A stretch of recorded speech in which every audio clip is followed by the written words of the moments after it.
Welcome once again to the magisterial live stream for modernists, pre-Christmas edition.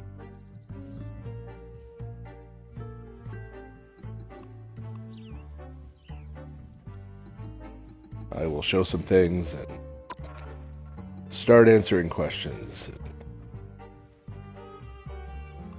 play games once I see some folks arriving in ye old chat.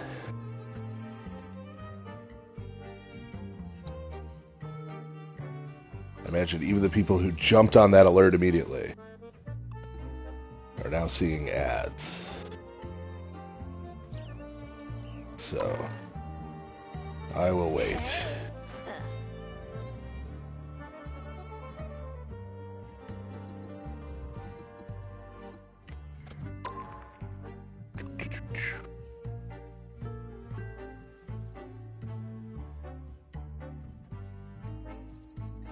Congratulations to all those named for Shadrach, Meshach, and Abednego who are celebrating your name's day today.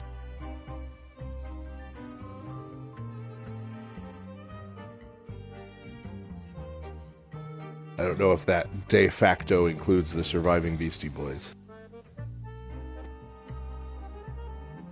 It could, I suppose.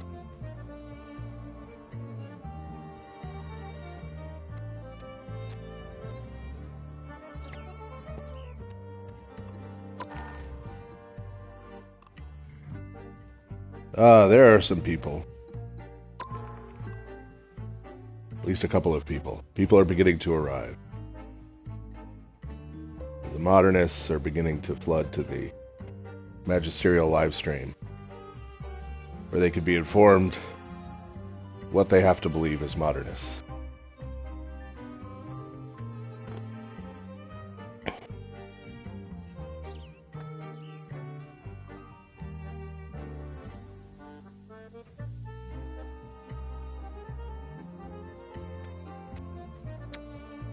So,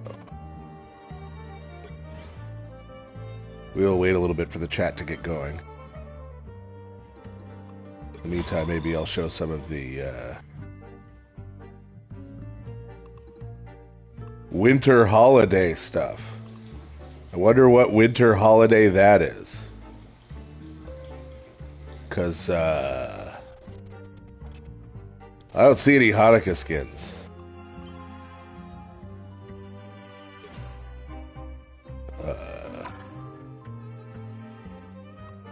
Yes, people are fighting through the ads. The ads are thick this time of year.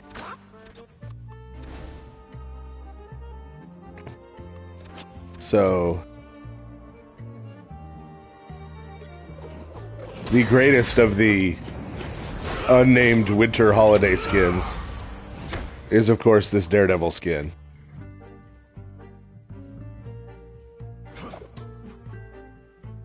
Where Matt Murdock has his "I'm not Daredevil" sweatshirt.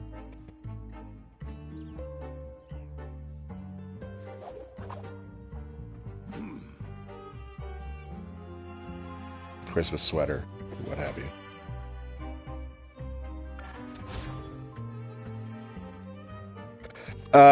The "I'm not Daredevil" thing is from the comics.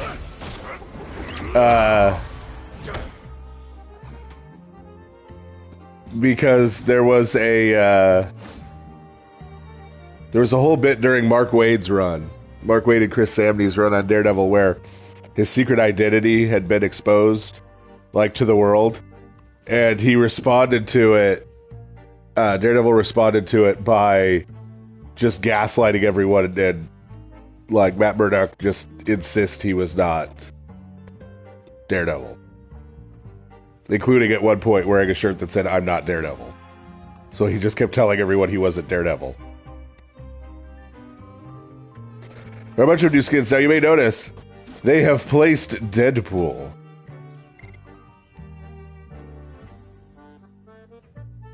Here. He is going to be the next character released in January. They have put him here to tantalize everyone. Now, you may be noticing here that he is listed as a vanguard. He is listed as a tank. You may think, oh, that's interesting. They're making Deadpool a tank. But I must point out to you that last week he was listed as a DPS. And I have a sneaking suspicion that next week they're going to switch it, and he's going to be listed as support, as a healer. So they're just messing with us with Daredevil right now at this point. They need some other new skins like Cap Wolf here.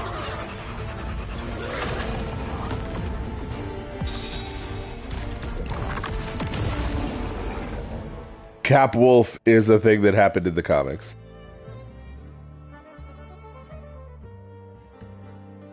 So we now have a Cap Wolf skin. We also have an original Iron Man skin, the Mark I Iron Man skin.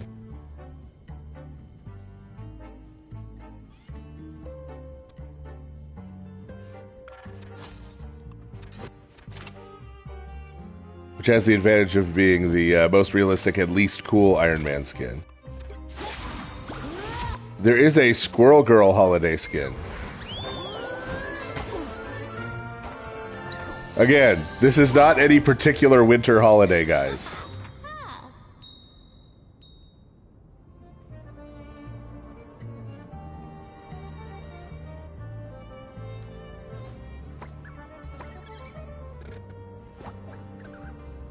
So, in answer to that first question regarding Isaiah 7 verse 14 in the Greek, whether it changed from the Greek word to virgin to the Greek word for a young woman, that is an unanswerable question. Because the Greek word parthenos meant both.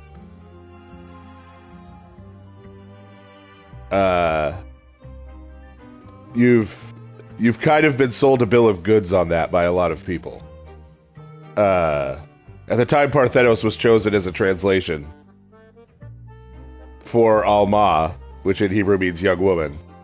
Parthenos also meant young woman. It only came to be used technically to refer to a virgin later. No, they didn't change the word because it means young woman in Greek.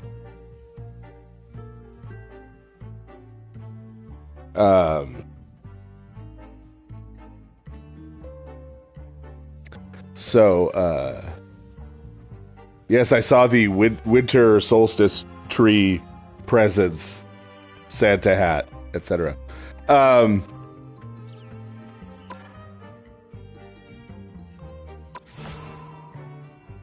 So they have the, this also, could refer to any number of holidays. The Nutcracker skin.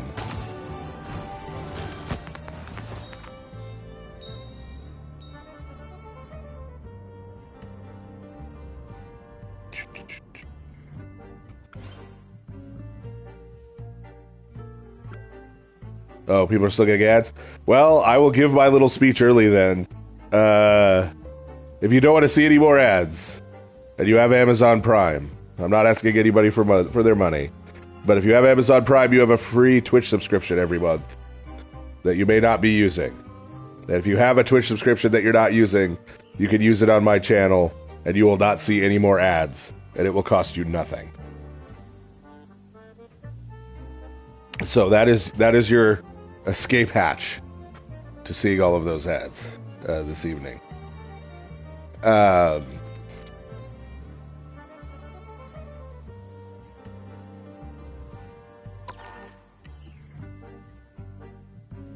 Yes.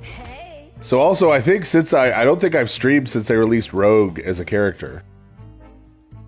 This is, of course, the Savage Land Rogue skin, which you knew they were immediately going to release because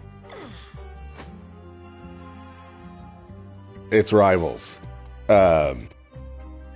Yes, I will tell you how to no longer get the ads. If you have Amazon Prime, you get a free Twitch subscription every month. And if you use that free Twitch subscription on this channel, you will no longer get ads. I don't ask anyone for their money on here. But if you have that free one and you want to use it to get rid of the ads, That is a win-win for all involved parties.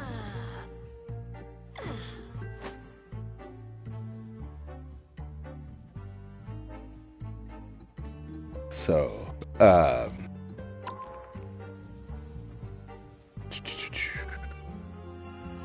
so yes, Rogue has been added as a tank. I think since I last streamed. Yes, we have seen the winter holiday. Here's another one. This could refer to any number of winter holidays. As we know, Frosty the Snowman, a major figure in Kwanzaa. So yeah.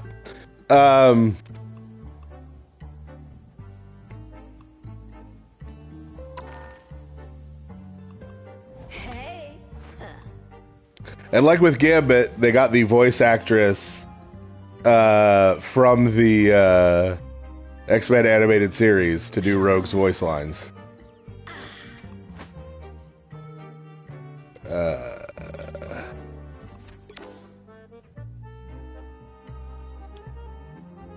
Okay, so back to that whole Isaiah 7:14 thing. Yeah. So the Greek word Parthenos originally just meant young woman, and a young woman who had just reached marital age was assumed to be a virgin.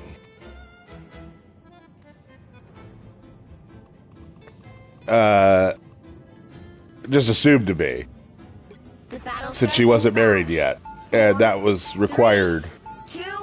Life energy is a powerful weapon. Only one team wins this. Try to make it yours.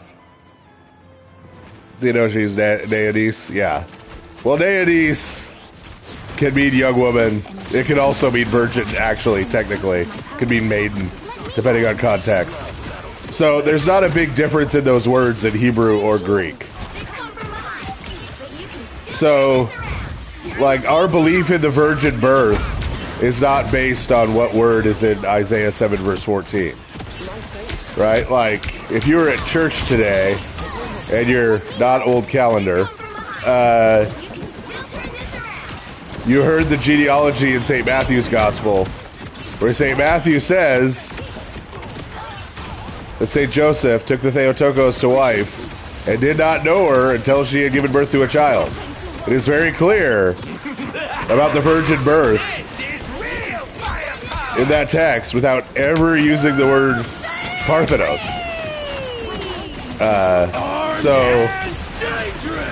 I think people tend to argue as if, like, our whole thing is just based on that one word.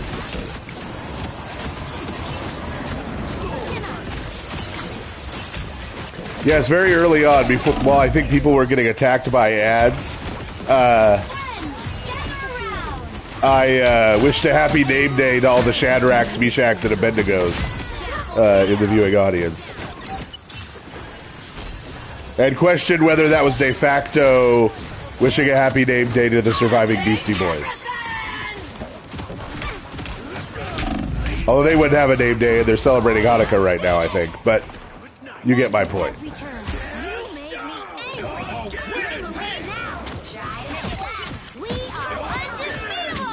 No, I know you're not saying that ours is based on one verse. I'm just saying that in the debates people have, they act like that, right? Like, atheists will act like, oh, Isaiah 7 doesn't say virgin. So, see? Checkmate Christianity, and you're like, what? You know? And the people who argue back with those atheists don't, like, say, that's dumb, that's not what our belief in the virgin birth is based on. Just that one word. You know.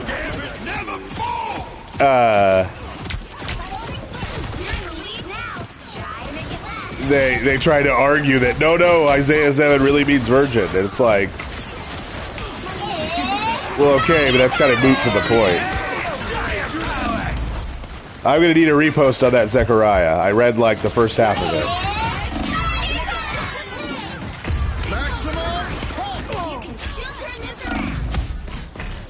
I was just getting to the question part, and then it vanished from my screen.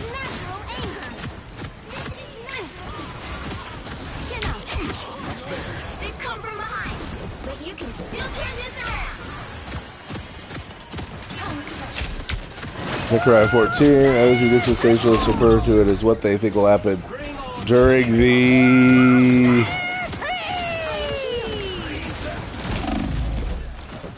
We are undefeatable! On the other question, yes, it is just a lack of background knowledge. They just, you know, they've heard sort of evangelical types, during the millennium, okay, good. Pulse charge. Fire. Evangelical types sort of proof text that. You know, you'll get these things in evangelical circles where they'll be like, oh, here's a list of all the prophecies that Jesus specifically fulfills from the Old Testament. And they'll put that on there.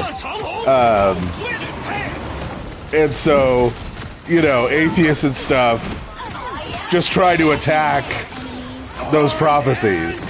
Right? Because they don't actually, like, read the Bible in whole or anything. Or try to understand how Christianity works.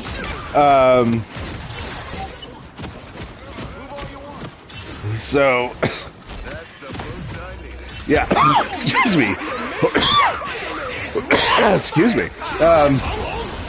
This is a professional broadcast. That's why I'm coughing on it. So in terms of Zechariah... I mean, I think everyone agrees that what's being talked about there is the Messianic age. I think we just have a different interpretation of what the Messianic age is. So for your typical dispensationalist, the Messianic age is this millennium where Christ is ruling over the Jewish people and the church has been raptured and da-da-da-da-da, right? Whereas for Christians traditionally, the Messianic age is inaugurated by the coming of Christ and ends at his glorious appearing, or his second coming. So the question is it speaking prophetically and poetically about essentially now, right? Or is it compared to, or is it being giving a literal description of some future thing that's going to happen?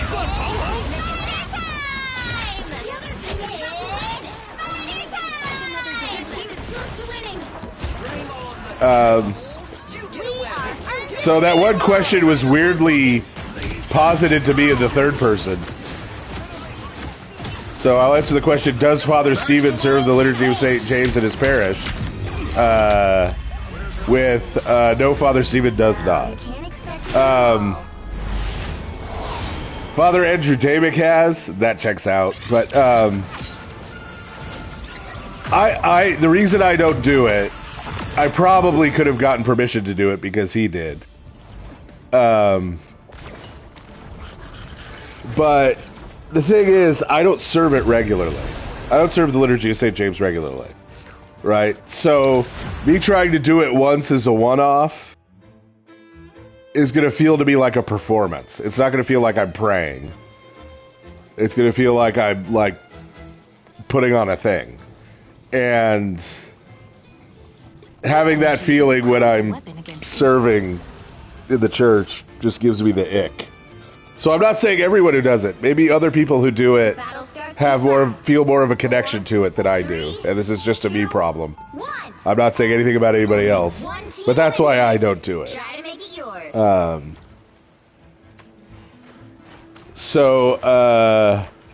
in the lead now. Try to make it last. No.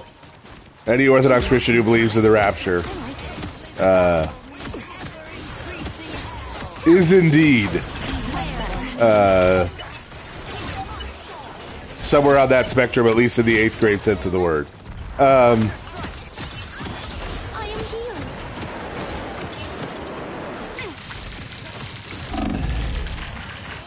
I lost track of what I was saying before that, though. Liturgy of St. James. Yeah, Nativity. Let's answer the Nativity cycle question. So, the deaths of Og, the king of Bashan, and Sihon, king of the Amorites, are mentioned in the Polyelios hymns. in the matins that are traditionally served on Christmas Day. So, when you hear me make reference to it's not Christmas until Og dies, that's what I'm referring to.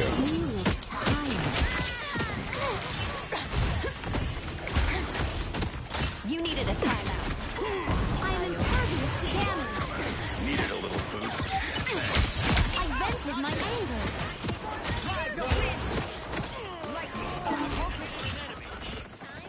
Thanks so much. Yeah, that is a great service to attend. Another hidden gem of the Christmas season. System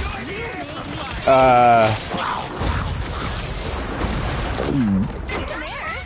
Feel the wrath of the goddess! I have some scores to settle.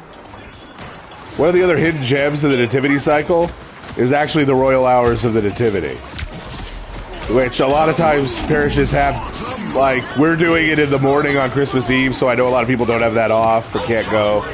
But if you get the opportunity to go to it, it is awesome. There is an awesome reading from the book of Baruch, which I know all of you on here are intimately familiar with the book of Baruch. You read it devotionally all the time. But there are some really great Old Testament readings and expanded Old Testament readings that if you're from a Protestant background, you may not be familiar with in that service. So certainly there were times when pagans had good crop yields, and there were certainly times where pagans were victorious in war. The problem is, from the perspective of the scriptures, that they gave the credit for that to their pagan gods rather than to the true God. Right? So if they had prosperity and good things and blessings in the world, they received those blessings from the true God, Yahweh, the God of Israel. And so that's the God who they had to thank for it. And so by giving credit for his blessings to someone or something else, right, that's a problem. So yes, it'd be a problem for a Christian to say that it was actually the pagan God that was helping out those ancient pagans and not the true God. Someone asked about St. Nicodemus the Hagurite and his adaptations of Roman Catholic texts. I, in general, don't believe in a lot of value in Roman Catholic texts, but St. Nicodemus the Hagurite knew about everything more than I do. So if you're a saint, you can do that, right? If you're a saint, if you're as close to God as St. Nicodemus is, then you're able to go through a Roman Catholic text, a Latin theological text, and weed out the wheat from the chaff, right? If you're the average person, right, including me, you're not necessarily.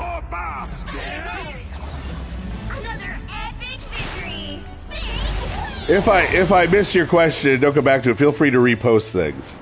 I usually haven't decided against answering it. I've been answering something else and it's gone off my screen by the time I get back to answering another question.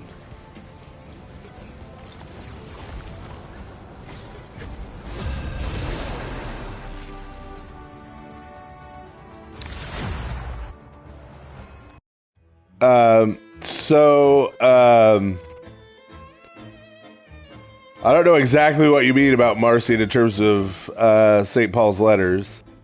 In the sense that, right, everybody kind of assumes he has the standard Gnostic reading of St. Paul's letters. So everybody tries to argue that Marcion is this important figure vis-a-vis canon, which I don't think he really is. All that important vis-a-vis canon. Because we don't really have a fully formed New Testament canon, for example, until centuries after Marcion was dead. But I think Marcion is important in showing us why, for example, sola scriptura doesn't work. Right? Because with Marcion and the early Gnostics, we have people who are living in essentially the same Roman world that St. Paul lived in. The same culture. Near the same time. Right? Very near to the same time. And they're able to, even with all of that, they're able to radically misinterpret St. Paul's epistles. I mean, radically. To the point that they don't come up with the gospel. Right? That's a huge problem for anybody who believes in sola scriptura. Because sola scriptura not only requires that there's some kind of objective access to the content of Scripture, right? Sola scriptura requires another doctrine called the perspicuity of Scripture, meaning that the key elements of the teaching of Scripture, specifically the gospel itself, are available to any reader without detailed exegesis reading the text. And Marcion proves that that's not true. New perspective. So, in terms of dating texts, there's dating texts and there's dating manuscripts. I'm going to answer both of those. So, a text is a composition or a text, like a book of the Bible, right? Or an extra biblical text. A manuscript is a particular copy.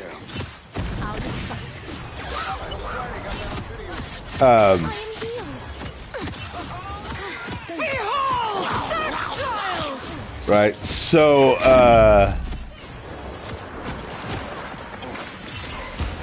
with a manuscript, you date a manuscript by a couple of things. Part of this depends on what it's made out of. So, the earliest, for example, New Testament manuscripts we have are on papyrus. And mostly from Egypt, for obvious reasons. The reeds used to make papyrus were grown in Egypt, and papyrus is really well preserved in super dry climates like Egypt, right? And so papyrus being made out of a plant material, there are ways of dating plant material, right? After that, our manuscripts are on parchment, including early codexes, which are basically early books, where you have basically folded leaves put together between covers. And parchment is made from animal skin. Animal skin, of course, is removed from the animal. It's treated and dried and then scraped, and then you write on it.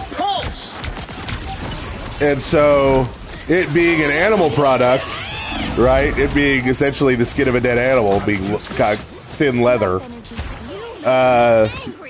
you can date that. Okay?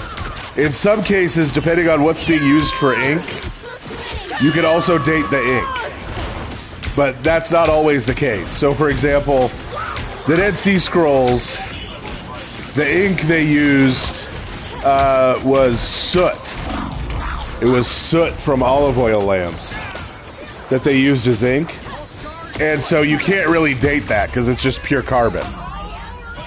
Right? But you can date the parchment or papyrus that it's written on. Okay? So there's that. But now you may ask, well, how do you know that they wrote on the papyrus or parchment immediately after the papyrus or parchment was made? And you don't. And in fact, with parchment, with animal skin, they would frequently write on it and then scrape the old writing off and reuse it. And then write on it again. Right? Which, and so now we have modern ways, using x-rays and things, to actually detect old writing and new writing, which is a whole other thing. But we have another element in that, calligraphy, handwriting styles, like how Greek was written, changed over time. And that in a few different ways. So the earliest Greek texts that we have are what are called uncials because they wrote Greek in all caps. It's in all caps, like a boomer sent you an email, with no spaces and no punctuation. And on top of that, the really early ones were not written left to right, like standard Greek. They were written, they'd go left to right, and then the second line would go right to left, and then the third line would go left to right, and so it would wind its way down the page. So that's a handwriting example. Then later texts were written in all lowercase, right? The exact opposite. Right? So we can look at the handwriting in different languages, Greek or Aramaic or Coptic or whatever, and that gives us an idea of the date of the actual manuscript itself. So, in terms of dating the text, obviously, whatever the earliest manuscript we have is later than the writing of the text, right? We don't have the original of anything from the ancient world, right? Like the first copy. So the decision of sort of how old the text is behind the earliest manuscripts we have is made based on a bunch of other things. So, for example, sometimes you have a text, a big text, like First Enoch is a good example. Myself a new body. Like it?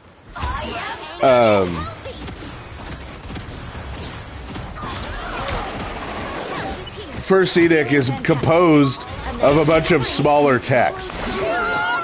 It's a composite text.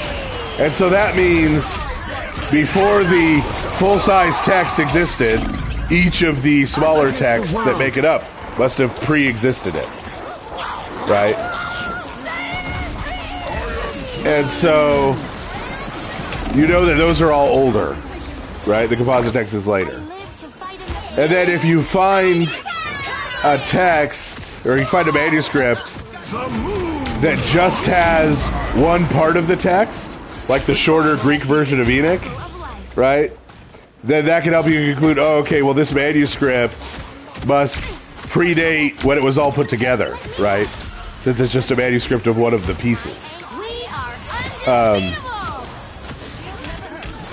But so, all that to say, I mean, I can keep going on this for a while, and, you know, I'm not seeing a lot of chatter in the chat, so I'm assuming you're bored to tears with it.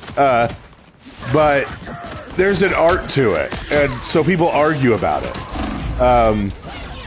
You could always set up a terminus ad quem, like it had to be written before this date. Life energy brings me back. Right? It had to be written before this date because we have a manuscript from that date. But it's almost impossible to determine with complete precision the exact date it was written. Unless, of course, the text refers to specific events. Right? That's the only way you get a real key thing, is if you have a text that, like, if you found a text that refers to the beginning of the Jewish revolt, but doesn't seem aware of how it ended, you can conclude, oh, well, this must have been written during it, right? Like, you know, sometimes you get obvious things like that. Or sometimes you find another text that tells you. So, we know that St. John, for example, received the vision that became the book of Revelation in the year 96 AD. We know that because St. Irenaeus tells us that. He tells us in what year of the reign of Emperor Domitian St. John had his vision. And so we have a text that gives us a date for when it was written. But that's pretty rare. That's pretty rare. And then, of course, scholars and other people will come and question St. Irenaeus anyway. Right? Just say, well, maybe he was wrong. You know, how do you know that's true? So yeah, so all that goes into that's all stuff that goes into dating texts. The biggest thing is when you can find a copy of it, and then people's agendas come into play.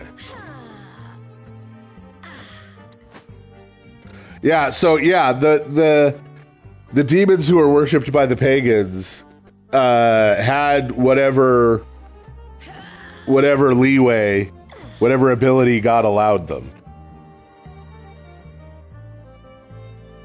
Yeah, a genus biblical God, yeah. So basically, for example, when you're looking at the dating of books of the Bible, right? If you're generally a lib and you don't believe any of it's real, then you're going to date it as late as you possibly can. And if you're kind of a reactionary evangelical, then you're going to date everything as early as you possibly can.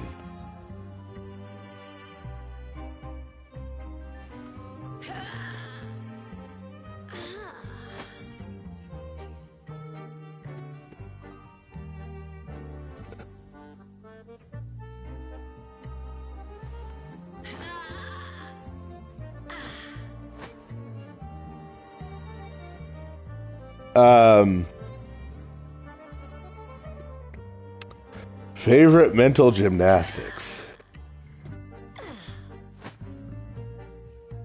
I mean, probably my favorite mental gymnastics is Rudolf Bultmann's reading of the Gospel of John, where he tries to argue based on the Gospel of St. John that it came from a Gnostic community that had no sacraments.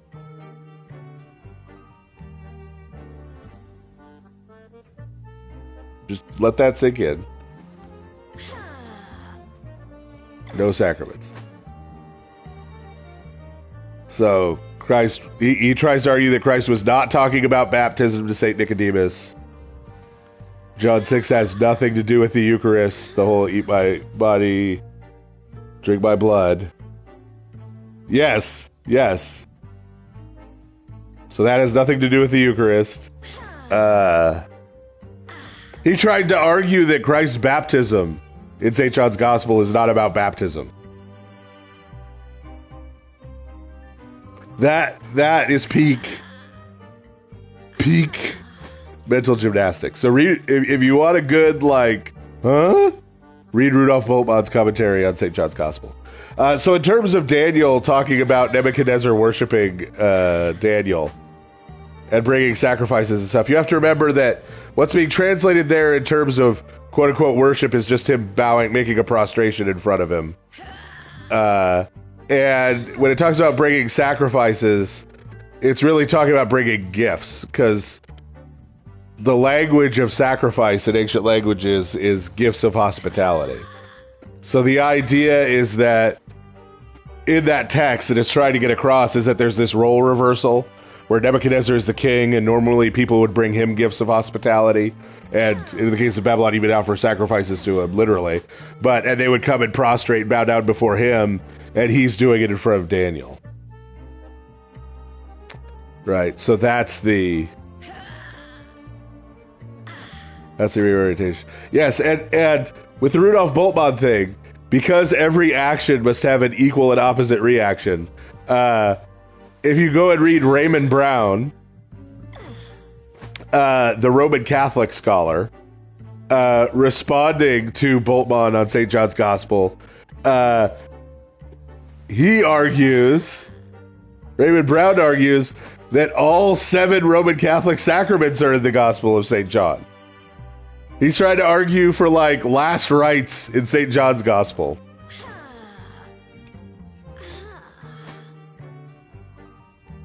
So he just goes the opposite extreme. No, it's all about sacraments. That's all that there is. Yes, it's amazing. It's amazing.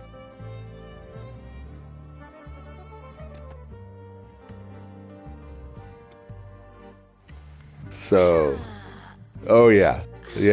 Gymnastics, complete field exercises.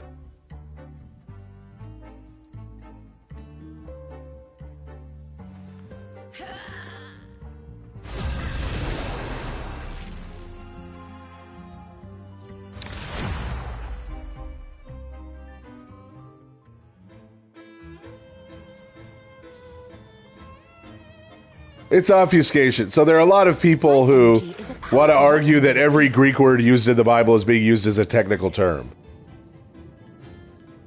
The battle starts And in 5, that's 4, obviously not 3, true. 2, 1. Right? Like if I went through an email you wrote Try to make it yours. and took like each word, like out of context, and looked it up in a dictionary and said, oh, this word means this and this word means this, and read all of that into everything you wrote, would I understand your email or would I make total hash out of it? Right? But they try to read the Bible that way.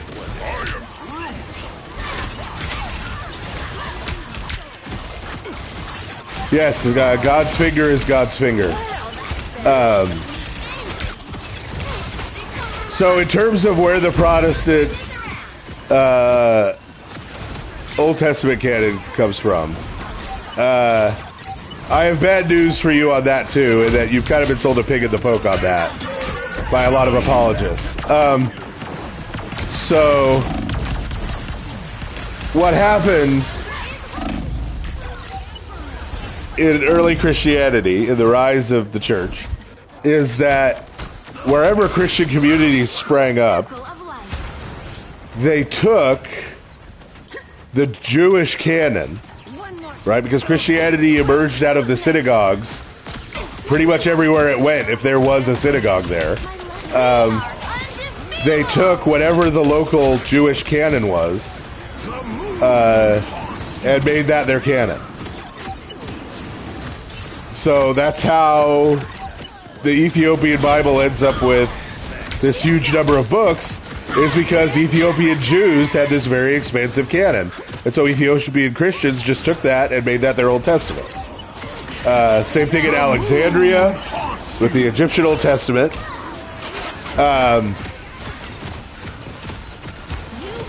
And so people often forget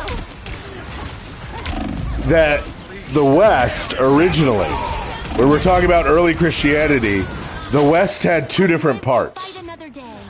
There were two different Latin-speaking parts of the early church. One was Western Europe, that we all immediately think of. The other one is North Africa.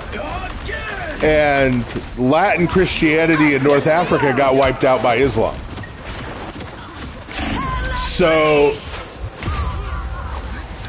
in early Latin Christianity, in brief, North African Latin-speaking Christians used what became the Roman Catholic Latin canon.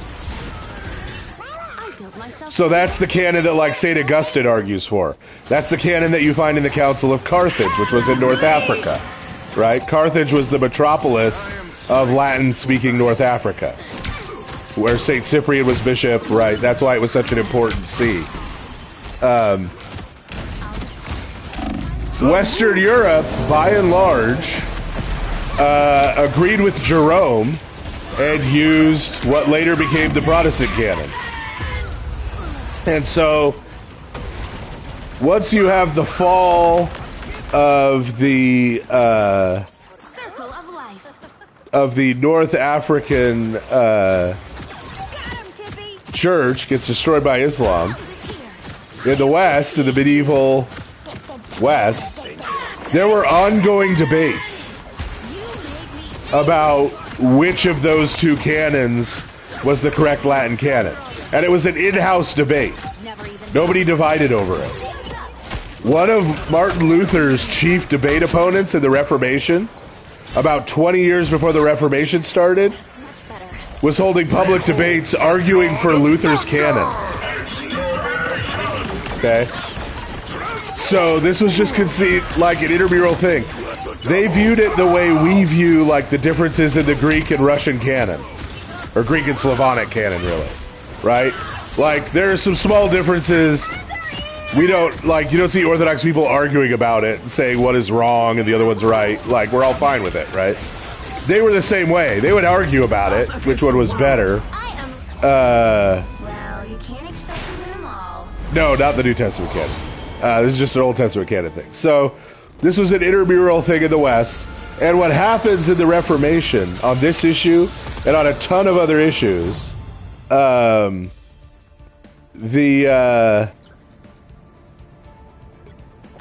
well, sort of, but we can talk about that.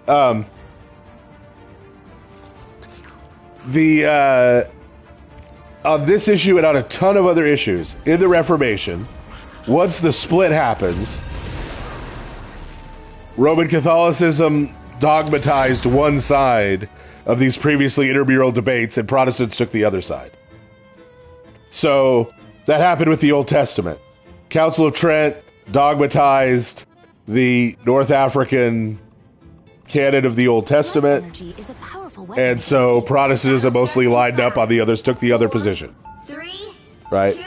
And one of the proofs that that only happened later as a reaction is that Martin Luther, if you get his German Bible, he has all those books in there. He translated 1st and 2nd Maccabees. He translated all those books into German. So that didn't become a hardened thing until later. 1611 King James has all those books in, right?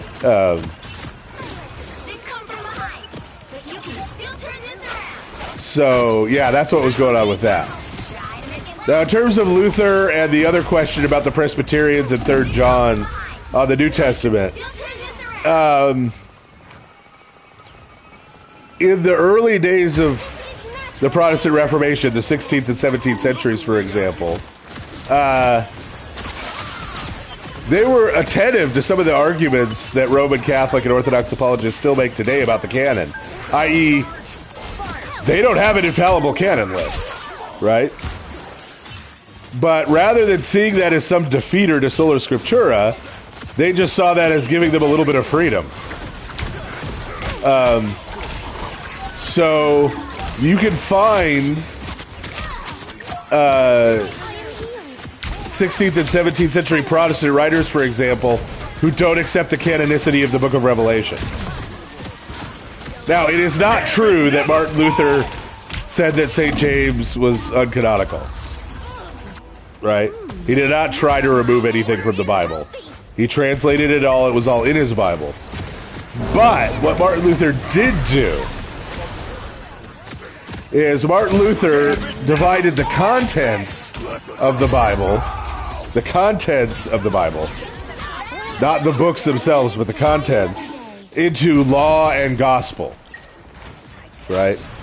This is teaching the gospel. This is teaching law.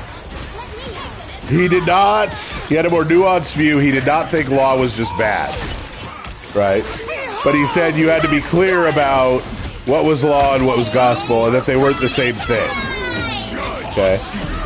And he said there are books of the Bible that more or less clearly teach the gospel, and there are books of the Bible that are more or less focused on law. And that did not correspond. He sometimes gets accused of being a Marcionite. But to be fair to Luther, Luther's a lot of bad things, like, a mass murderer. But he was not a Marcionite. He said, for example, that the book of Isaiah in the Old Testament was one of the books of the Bible that was the clearest about the gospel. Right? So he just believed that the books that most clearly teach the Gospels are the books that should be treated as the most authoritative. So he said that St. James' epistle was mostly law, making it less authoritative for him than Isaiah or the Gospel of St. John or what have you. So he kind of marginalized those books. But he didn't outright reject their canonicity. He marginalized them and insisted they had to be read through a very particular interpretive lens. That was not the lens through which the church had historically read them up to that point. We are undefeatable!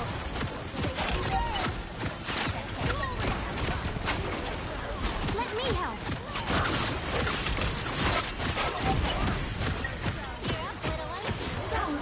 Okay, so I got the first part of the Monarchical Trinitarianism, asking what it means that the Father is the one God. And that's pretty straightforward because that's sort of the whole basis of monarchical Trinitarianism, is that, as the Creed says, we believe in one God, namely the Father.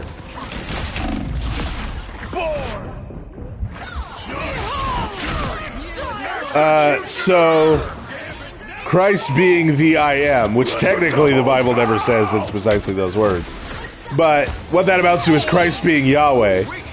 Yahweh, or Oon, as it's translated into Greek, is a divine title and therefore a divine energy. St. Gregory Palamas says so.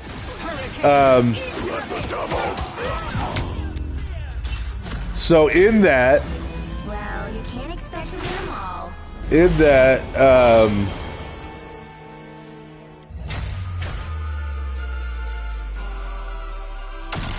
the Father, Son, and the Holy Spirit are united in one energy.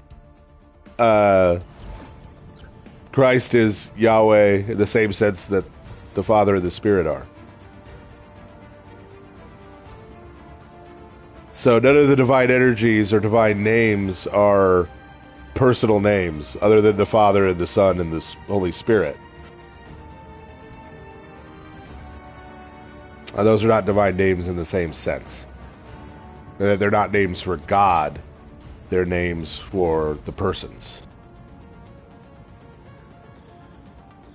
So one of the problems people have in understanding the doctrine of the Trinity is that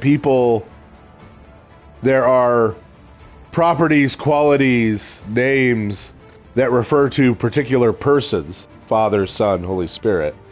And there are attributes, names, etc., that refer to the divine nature. Right? And the divine energies, which are shared.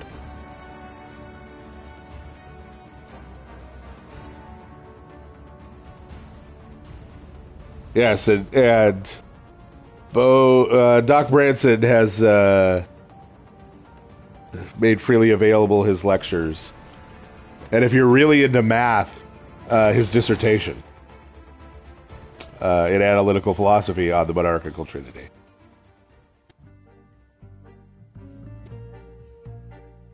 I'm pretty sure I missed a couple questions in there, though, so I could use a couple of reposts. Hey.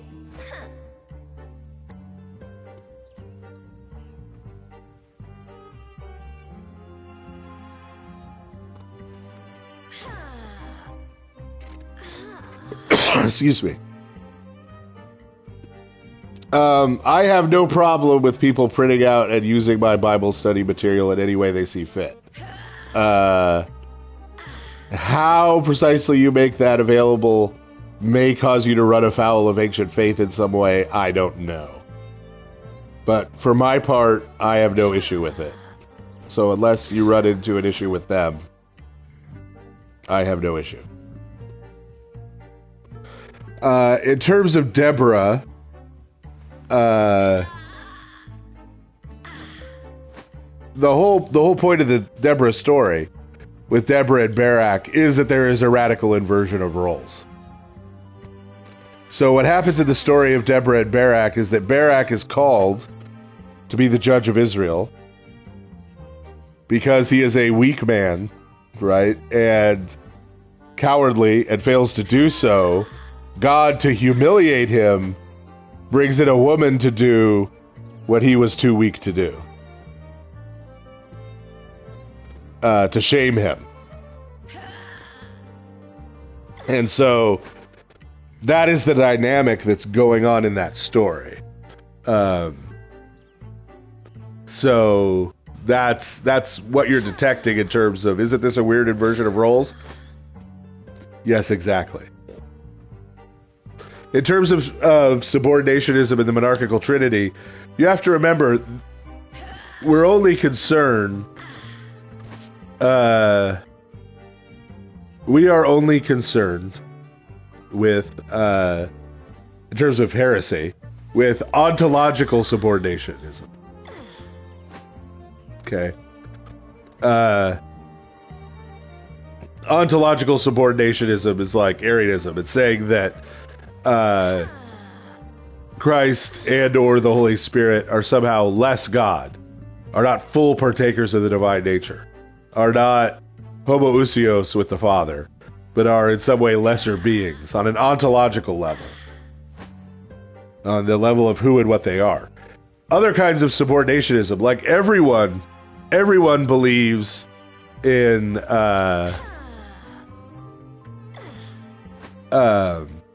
everyone believes in economic subordinationism, for example.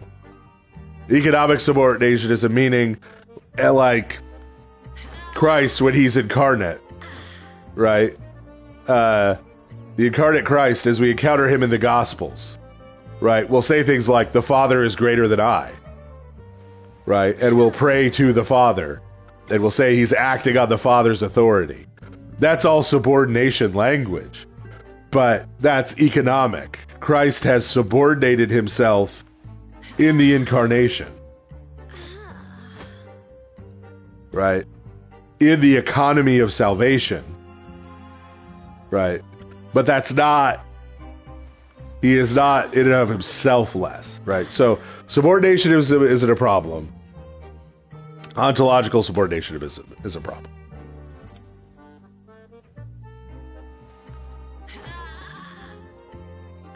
Okay, I don't know if I missed any other questions in there. If I did, feel free to repost me. Yes, he does. Dr. Branson talks about the different types of subordination. Oh, so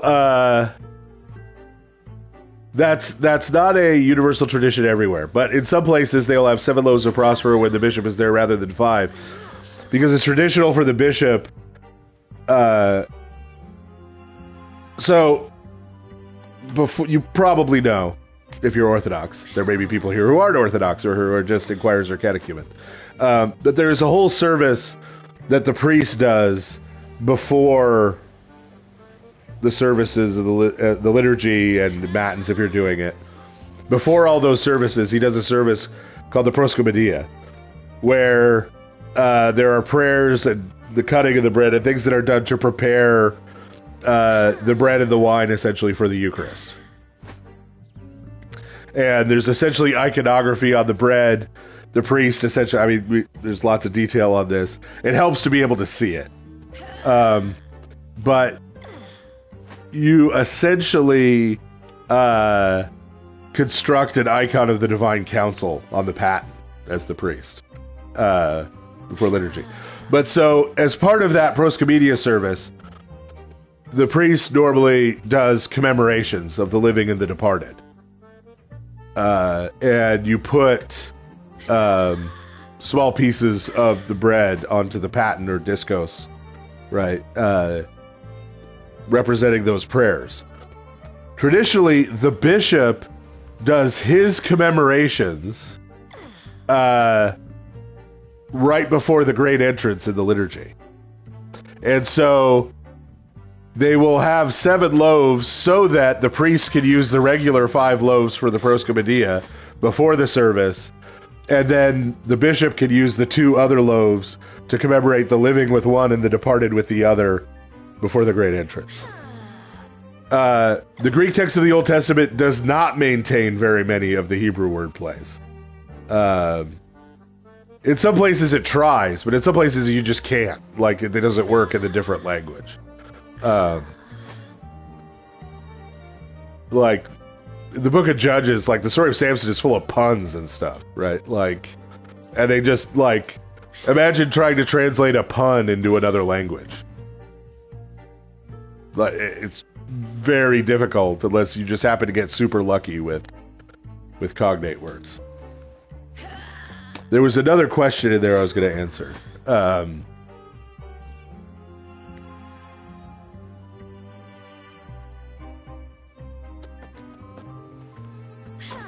Try to remember what it was now. Oh, yes. I do have very strong opinions on St. John Cassian translations. Because, so, all 3 of St. John Cassian's major works are in Schaff. Kinda. Okay, so he's got the whole thing of the treatise against Nestorius. And his translation of the Treatise Against Nestorius is fine. Is a powerful weapon against Nothing wrong with it. Okay, but the other two works, the Institutes and the Conferences, The battle starts in 5, are frankly pretty funny. 3, 2, 1. Everyone needs to read more St. John Cassian. But the Institutes and the Conferences are actually kind of funny in shop. So, in the Institutes, St. John lays out the 8 evil thoughts, which later became the basis for the 7 deadly sins. So he came up with that too. And so,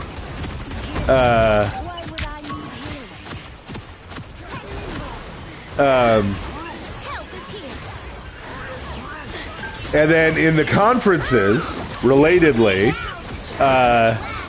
St. John lays out the 8 virtues that stand sort of opposite to the 8 evil thoughts, right? And you're like, okay, tracks, right. So, you pick up your Schaff volume, you're reading along in the Institutes, you're working your way through the 8 evil thoughts, and you come to lust. You come to the section on lust. And Schaff says, we thought it best to omit this portion from the present volume. I built myself a new This is natural anger. So, Schaff got there, Let me help. Disappear! read St. John talking about sex, started clutching his pearls, and whipped out of translating it. He just left it out.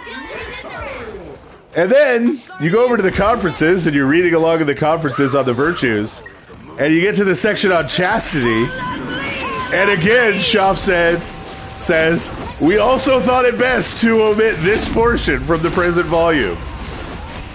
So Schaff was just too scared to talk about sex. Too Victorian.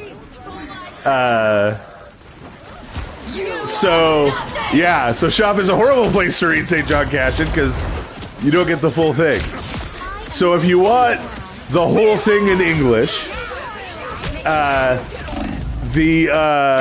even though it's Paulus Press, I do not recommend the Paulus in any way. Only these 2 books. Paulus Press has an Ancient Christian Writings series. Under the Josh Jackets, they're like blue books. And they did 1 volume, the Institutes, and 1 volume, the Conferences.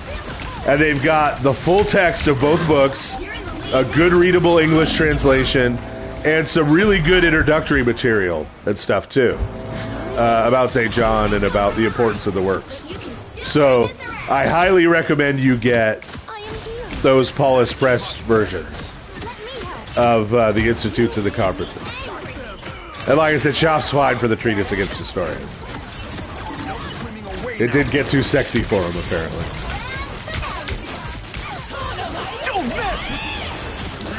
Someone can now clip me saying that Nestorianism is not sexy. That's... Circle of life. Let me help.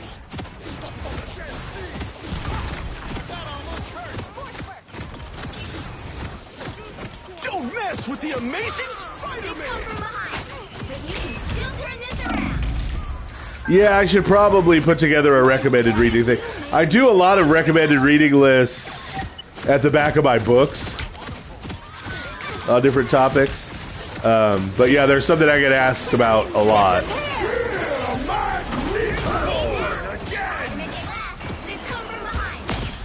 Yeah. Paulus are definitely not on the traditional end of Roman Catholicism.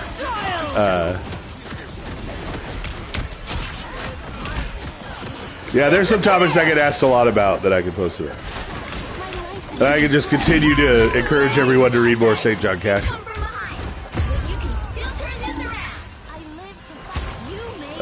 St. Gregory Palamas. Honestly, what's the name of the press? Dr. Christopher Benjamin, his press. Yeah, Perry recommends a lot of good stuff. Perry's recommendations skew academic, though. That's not a bad thing. You just have to be ready for it, right? Like, Perry doesn't recommend a lot of like popular level books. Perry recommends like serious stuff. So if you're looking for serious stuff, it's a great list. I like Perry. I consider Perry a friend. We don't communicate as much as we used to, but I like Perry.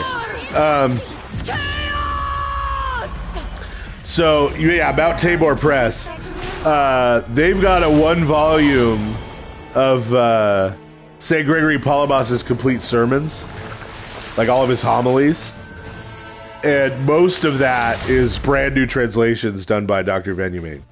That volume is worth its weight in gold.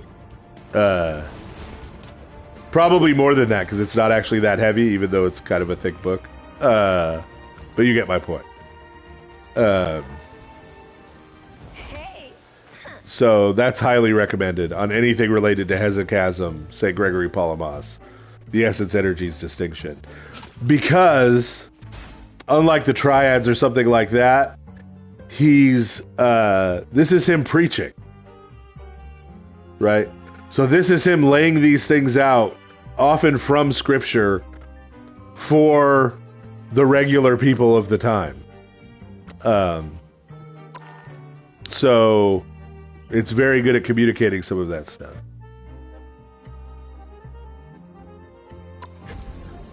Yeah, I thoroughly believe that. You're allowed to...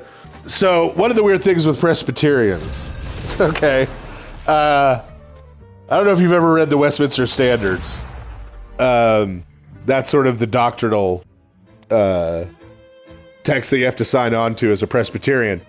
But when you do that as a Presbyterian Life energy is a elder weapon against evil. or minister, depending on whether they're 3-office or 2-office Presbyterians, The battle starts in 5, 4, 3. you're allowed to take exceptions. 1.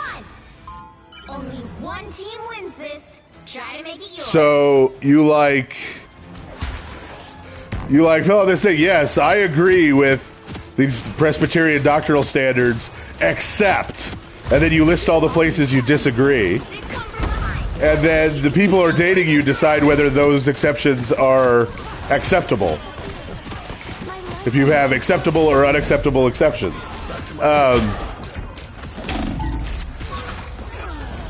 And so, one of the places you can take exceptions is the Westminster Standards lists the canonical books of the Bible. And so, there are folks who will go ahead and say, right, 3rd John or Revelation or this or that book. I don't personally think it's canonical. Yeah, that created the wiggle room to allow for a PCUSA to come to exist, right? For a liberal Presbyterianism. That opened the gateway because as long as your local presbytery finds your exception acceptable, doesn't matter what you're taking exception to. You can take exception to the doctrine of the Trinity as long as they find it acceptable.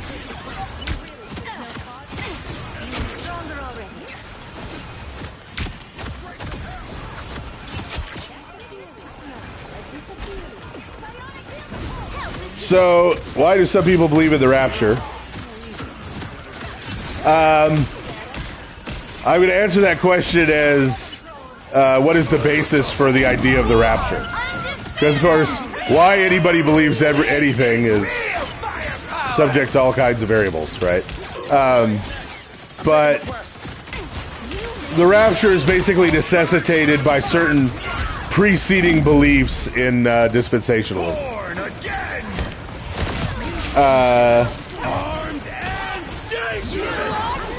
So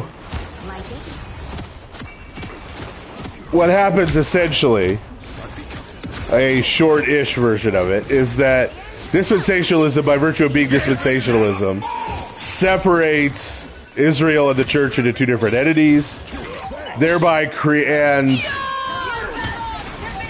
creates an extra age, right?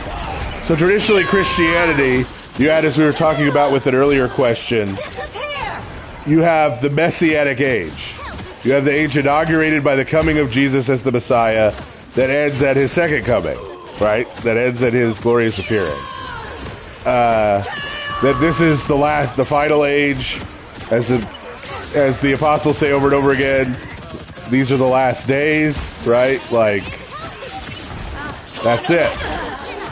So, because dispensationalism wants to see the Messianic age as something in the future, something that has not yet begun, but that actually begins with the second coming of Christ rather than ending with it, right?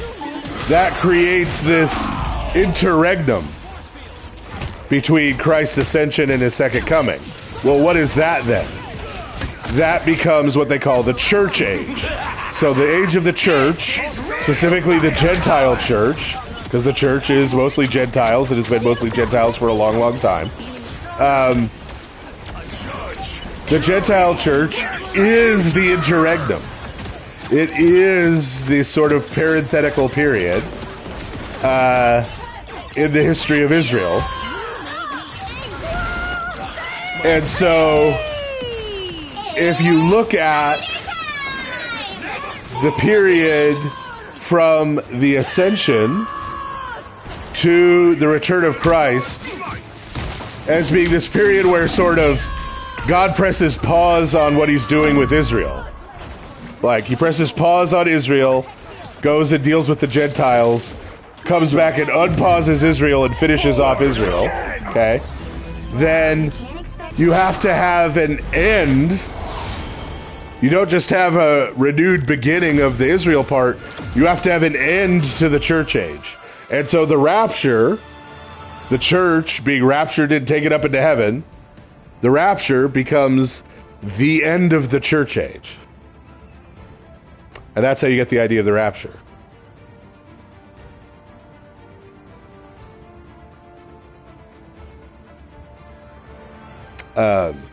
So grats me, because I just hit Lord on Mantis.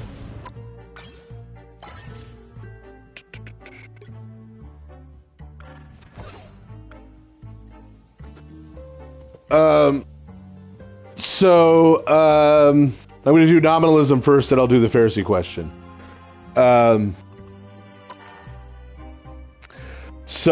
Nominalism is essentially the idea that God's declarations make things what they are, right? And it's usually framed in terms of debates between nominalists and realists in medieval Latin theology, where realists said, for example, if we're going to talk about ethics, we'll use ethics just as an example. This was across the board. But in ethics, okay, a realist perspective would say that God says that you should not commit adultery because adultery is innately wrong. It is unnatural. It is innately wrong, right? Now, ultimately, that comes from God, because God created everything the way it is. So God having created marriage the way he created it, adultery is wrong because of that, right? But it's because of how it really works, right?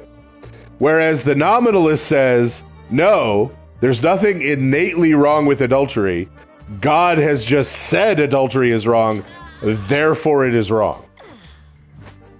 Okay? And so the commandments, the laws of God, right, ethical rules, are not based in existence and reality where someone could discover the reasons why on their own.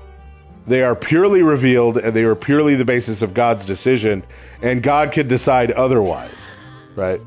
And why would you argue that? That seems like a weird thing to argue. Well, the reason you'd argue that is you're trying to answer questions about, for example, God ordering Israel to go to war and kill people, right? And people say, well, that's horrible. Murder is wrong. They say, well, no, murder's wrong because God says so. So if God tells you to kill someone, it's okay, right? That it's de facto not wrong because God told you to do it. That's why you would make that nominalist argument. Okay, so a lot of people have argued, fairly persuasively to my mind, that a lot of classical Protestant theology is dependent on nominalism. So, for example, Luther's whole idea of imputed sin and imputed righteousness, the whole idea of imputation, right? That whole idea of imputation, that God, even though you're still sinful, you're still just as sinful, God declares you to be righteous, so you're righteous, right? And everyone is born, even though they haven't committed a sin yet, God declares them guilty of Adam's sin. That seems like a nominalist idea. That seems to be an idea that's rooted in a nominalist kind of view. That's a core idea of classical Protestantism. And there are others, right? But so that's the connection that people make between nominalism and Reformed doctrine. I'm a magisterial modernist. That is the type of modernist I am. So the other question was about evangelicals who want to compare Orthodox people to Pharisees. The problem with that is that they don't actually know what the Pharisees believed and who the Pharisees were.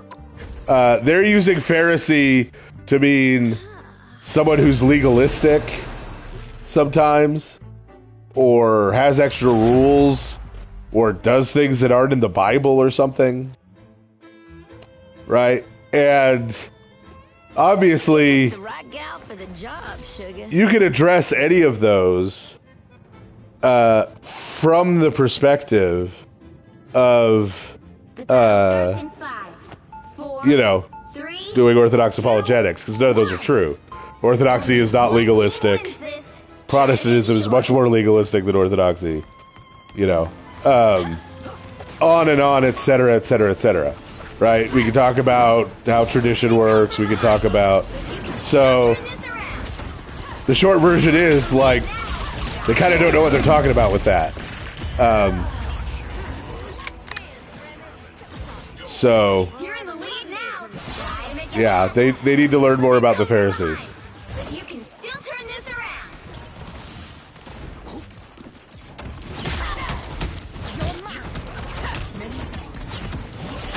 Best stay down there, sugar. Well, that's better. So yeah, so Martin Luther is to blame for a lot of that, because he basically made a caricature of the Catholics he was arguing with, made a caricature of Catholic theology, and then projected that back onto the Pharisees, Ain't gonna pass up another chance to win.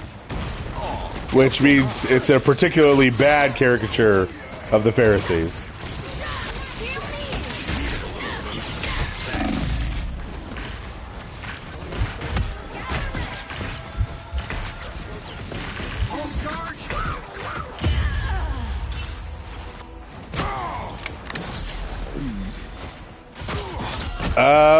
If the fight's He has offered a lower. Yes, he does do sales. If you get on the Mount Tabor Press mailing list, you will get emails about sales and stuff. So, yeah, if it's a little pricey for you, that may be worth doing. And bide your time.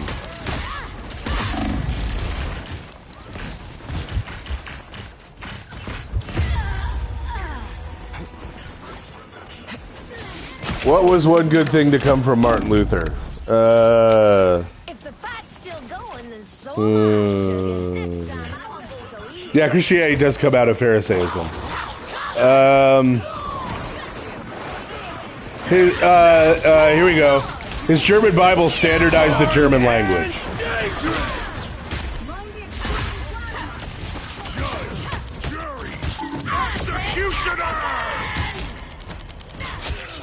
So there you go. Never miss. This'll do. Yes, we had Be a Pharisee t-shirts at the Lord of Spirits conference this year. And my Orthodox Jewish friend bought like 5 of those Be a Pharisee t-shirts.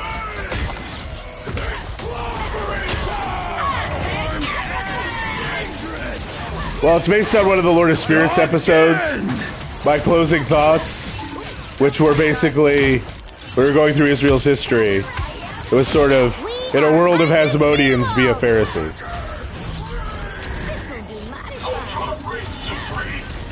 But yes, the Pharisees were largely the good guys.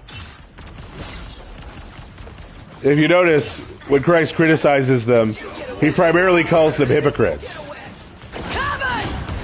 And if you're a hypocrite, that means, you know, you're saying the right things, you have the right beliefs, you're just not living up to them.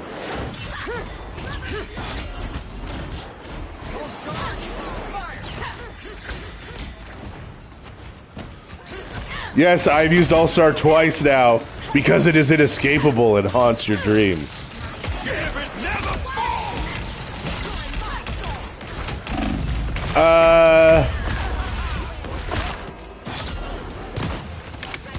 I argue that St. Augustine was not predestinarian.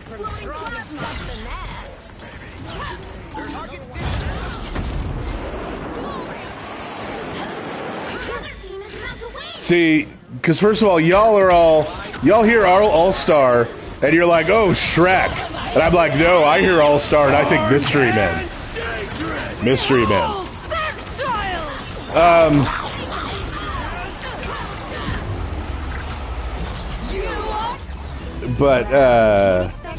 Oh, what was I saying right before that? Where I got distracted by All-Star. St. Augustine. Yeah, so if you read the section from him that we did in the last Lord of Spirits, I jumped up and down on this for all our Calvinist friends. St. Augustine is critiquing, in City of God, is critiquing astrology. And he critiques astrology on the basis that it's fatalistic. And he says, and I quote, that God controls all things, but not all wills.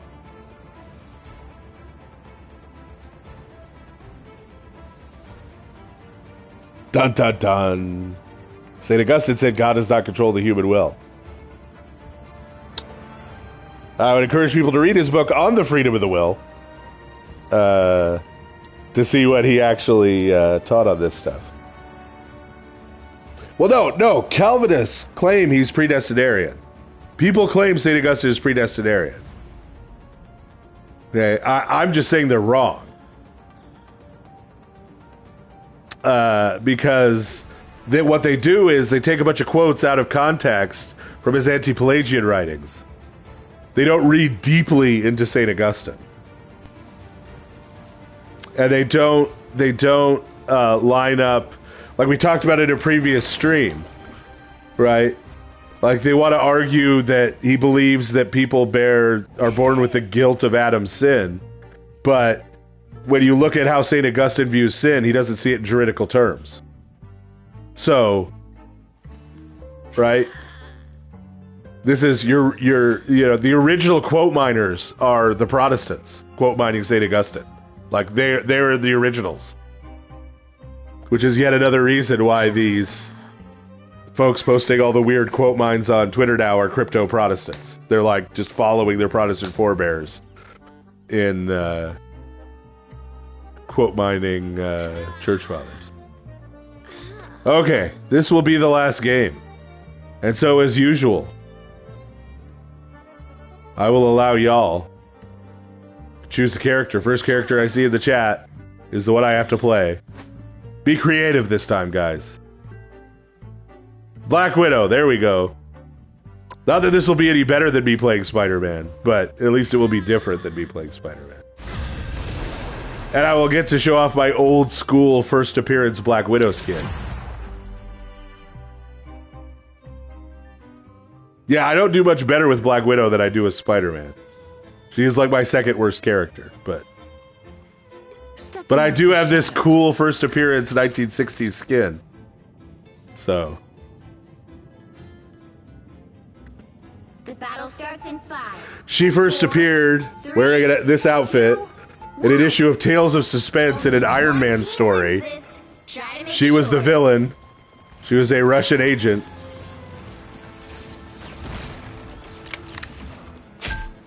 You're in the lead now. Try to make it last.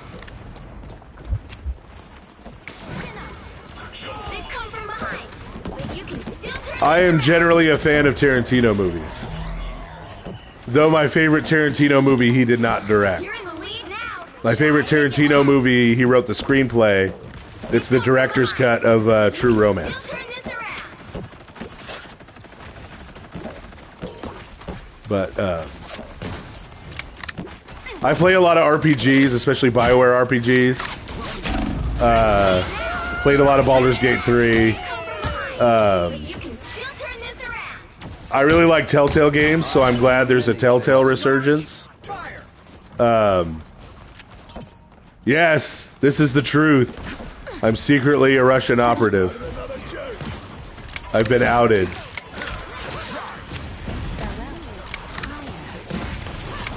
I liked Sinners a lot.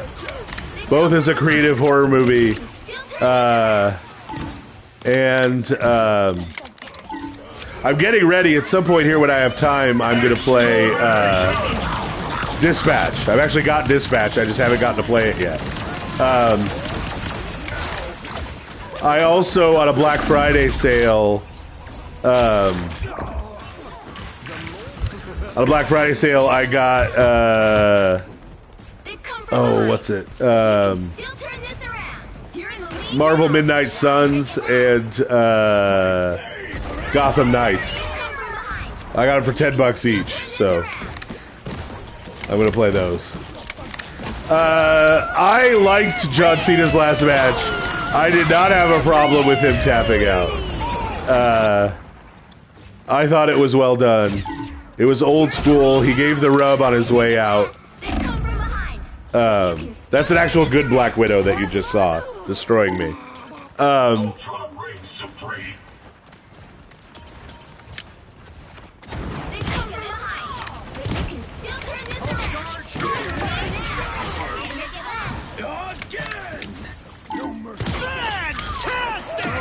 I think Gunther is incredible as just a throwback heel. He is great. I hope he retires AJ Styles and Brock Lesnar this year. Frankly. I hope they just go full legend killer with Gunther. I was never a big Tony Hawk Games guy, other than the soundtracks. So I haven't really checked out the remakes much.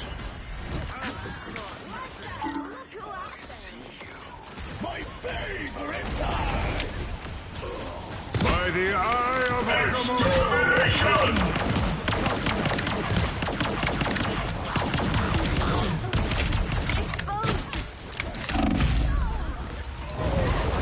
Judge! Jury! Executioner!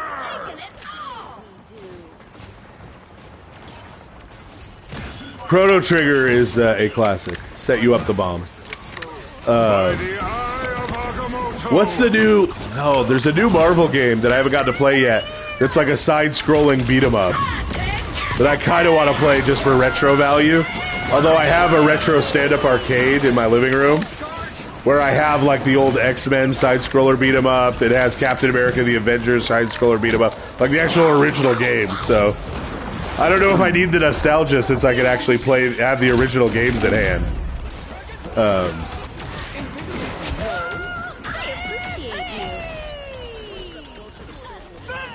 I've been kind of keeping up with that a little bit. I haven't been able to read deeply into it, but I've been keeping up with the stuff Truly's been doing. I've argued for a long time that, not that I could prove... I did play the PSX Spider-Man games. Cosmic Invasion is the Marvel game. I've said for a long time that St. Dionysius the Areopagite can't have been written past the 3rd century. Because he has too much knowledge of specifically Jewish traditions. for someone with that name to have written it later.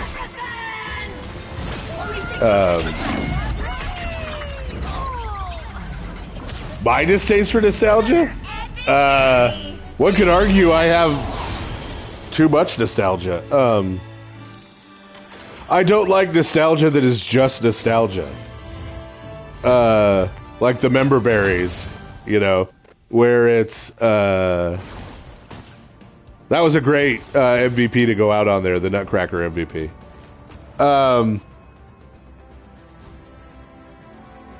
But yeah, like nostalgia that's just nostalgia, like the member berries thing, like Force Awakens, which is like, hey, remember Chewbacca? Hey, remember Han Solo? Hey, remember, and it doesn't like actually tell a story or do anything interesting with those characters. I don't like that. Like, or like the new Ghostbusters movies they've been doing, where it's just like, I don't like that kind of nostalgia. Nostalgia, if we're talking about just going back and watching the old movie, cool. Right? Like, if I have nostalgia for Ghostbusters, I'll watch Ghostbusters. I don't need to see, like, a remake that has all the old Ghostbusters. Right? Like...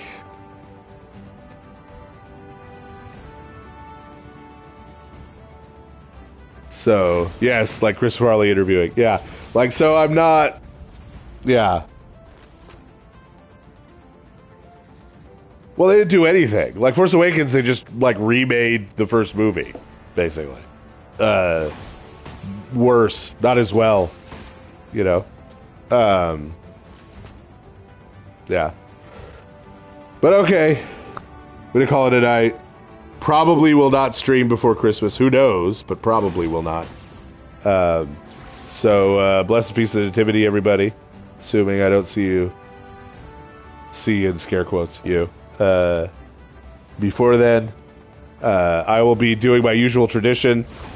On Thursday, after Divine Liturgy, my wife and I will go and eat Chinese food for lunch with the local Jewry, and then go see a movie.